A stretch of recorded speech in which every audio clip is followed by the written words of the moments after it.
Hey everyone, hope everything's going well. You guys know that drill. Smash that like button, subscribe if you haven't, comment down below.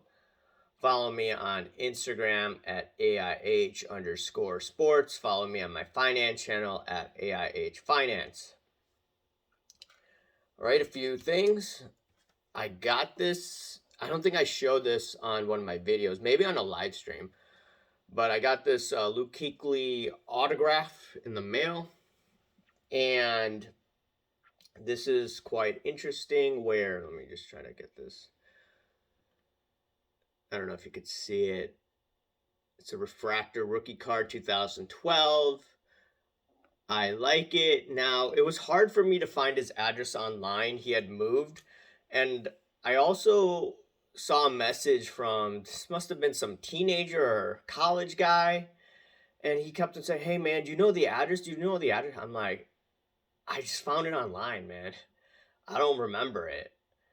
And I don't want to give you the wrong address." And then all of a sudden, you get a return to sender RTS. So I said, "Hey man, just Google online, okay? If you send it to the wrong address, it'll come back to you, right?" That's what I would do in that situation. Try to figure out the address. Now, some people require donations, some people don't. Whatever it is, right? I don't mind throwing some money here, as long as it's not something ridiculous. So it is what it is. I am very happy about that autograph. Very pivotal player for the Carolina Panthers. Okay, so I was at the Fan Expo in Rosemont, Illinois again. Yep, I went to Rosemont a couple weeks ago for the National, was back there. A few notes. Number one, and I'm going to tie into the sports cards in a minute. Air conditioning wasn't as bad compared to the National, so I don't know why the air conditioning was horrid at the National part of the time. Maybe it was a hot day. Yesterday was not a hot day. It was, 80s? And one of the days in the National is like 90 something. It was like the hottest day of the year. It is what it is, though. And why I want to talk about the Fan Expo, even though it doesn't have to do with sports cards, it is still part of collectibles. It has to deal with analytics. So paging Pancake Analytics here. It'd be interesting to see what he has to say because he is interested in these type of events. He is into comic books, from my understanding. He's into Marvel. He's into Pokemon, and you saw all of that at the show. I did see some Funko Pops as well. Everything was overpriced, though, in my opinion. Unless you wanted to try to negotiate and you bought a lot, that's the only way you could have gotten fair market value. So, as usual, this is just to hang out, not to buy items. I got a shirt, but whatever. I'll show it in another video. Regardless, why am I showing this badge from the Fan Expo? And how does it tie to, Fanatics, or how can it?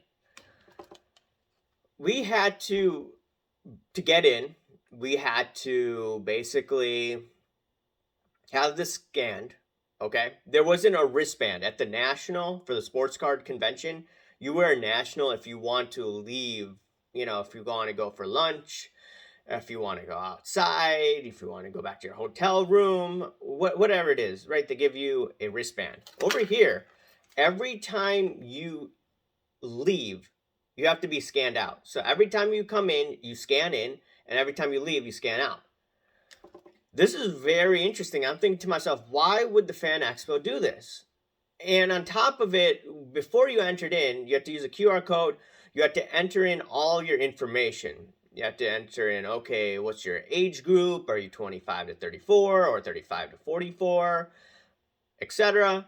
Are you, what gender are you? Why are you here? Are you here for comics? Are you here for Marvel? Are you here for Pops? Are you here for autographs? Whatever it is. So they had that information down. And if you look at the National is more old school, run by you could say the go along, get along gang. Fanatics, even though Michael Rubin is what, 50 years old, he is a bit more modern compared to the 50-year-old CEO. They want to incorporate analytics with the stores, point of sales, so they could track, hey, how much have we sold? How much is going to this particular hobby box, or how much is going through, how much are they paying for each particular item? They want to track that, especially the tops products. I find that actually a step in the right direction. Now, what can Fanatics do for the shows to try to understand the customer base a little better? In my opinion, they should replicate what was done at the Fan Expo with this badge. They're going to have their shows.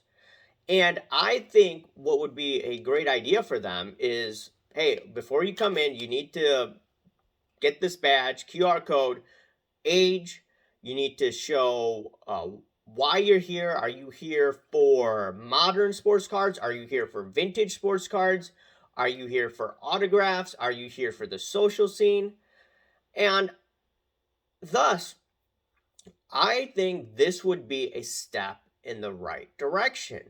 Now, I think it'd be, some people may say, hey, it's a little big brother, but at the end of the day, if you choose to go, you have to play by the rules, okay? So you don't have to go to these shows. I think what could be a little more crazier, and I don't think it's going to go down, if they want to see what actually sells at the National, you'd have to get this thing scanned. That's why I don't think it's possible, or they have to take detailed notes of it. I think it'd just be way too much information. But maybe if it's a Fanatics booth, you need to get this scanned. If they have a booth and they're aligned with the whole system, then you could track, hey, this is what's selling, and this is what's not selling at the shows. And if they do that, I think the shows could improve dramatically.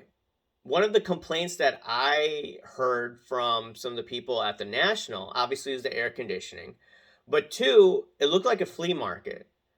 How are you going to get the common Joe to the hobby, without the pumping, without the dumping, without the loaded boxes? How can you attract the normie into the hobby and they would stay for a long time? They're not going to be, in my opinion, attracted to the flea market vibe, okay? Especially when these cards are overpriced for many of them. Yeah, you can negotiate, but like me as a shopper, I want to buy things right away and leave. I'm not that patient regarding this. I know some people like doing that. It's just preference. Regardless, when it comes down to what Fanatics can do, I do truly believe that if they come up with trying to figure out who comes to these sports card shows, it could dramatically improve. I do expect Fanatics to throw a fantastic show, but they could even make it 3-4 times better than the National, trying to figure out, hey, what does everybody want? Okay. And I think this is the direction they're going to go in. And if they haven't thought of this already, they should definitely look into this. Anyways, guys and gals, let me know what you think about this. Remember to smash that like button, subscribe if you haven't, comment down below. Thank you. Bye.